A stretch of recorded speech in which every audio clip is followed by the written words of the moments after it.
উনি যেই কোনো সময় ইচ্ছা উনি বাংলাদেশের নাগরিক যেই কোনো সময় ইচ্ছা উনি দেশে ফিরবেন। ওনারা যেই সময় উনি নিজের যেই সময় উনি মনে করবেন উনি সেই সময় দেশে ফিরবেন। আমরা এই ব্যাপারে ফরেন মিনিস্ট্রিতে লিখছি, ফরেন মিনিস্ট্রি ফরেন অ্যাডভাইজারও আপনাদের বলছে, তারাও কিন্তু তাদের চিঠি দিচ্ছে যে আমাদের বাংলাদেশি নাগরিক যদি ওই অগদেশে থাকে আমরা অবশ্যই নিব, কিন্তু তারা একটা প্রপার চ্যানেলে আসতে হবে। নিয়ম হলো প্রপার চ্যানেলে। ওনারা করে না যে এটা ফলো না করে এই জঙ্গলে রাস্তা দেখি জায়গায় না ওই সব জায়গায় গিয়ে করে, এটা একটু অমানবিক। এই যেগুলো আমরা কিন্তু এটা শুধু আমাদের না, আমাদের যে অ্যাম্বাসেডার আছে, হাই কমিশনার আছে দিল্লি, তাকেও এটা বলা হয়েছে এবং ফরেন অ্যাডভাইজার এই ব্যাপারে আপনাকে কিন্তু ব্রিফও করছে। এই জন্য আপনি জানেন যে আমাকে যেই সব এইগুলি আছে তাদের সবার ক্ষেত্রে একটু টেস্ট করা হচ্ছে।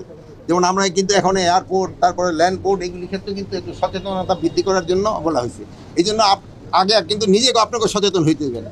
আপনারা তার সম্বন্ধে জিজ্ঞেস করতেছেন, কিন্তু আপনারা কেউই নিজেরা মাছ করেন নাই, অন্যরা বলতেছেন, আপনারা নিজেরা করবেন, অন্যরা বলবেন।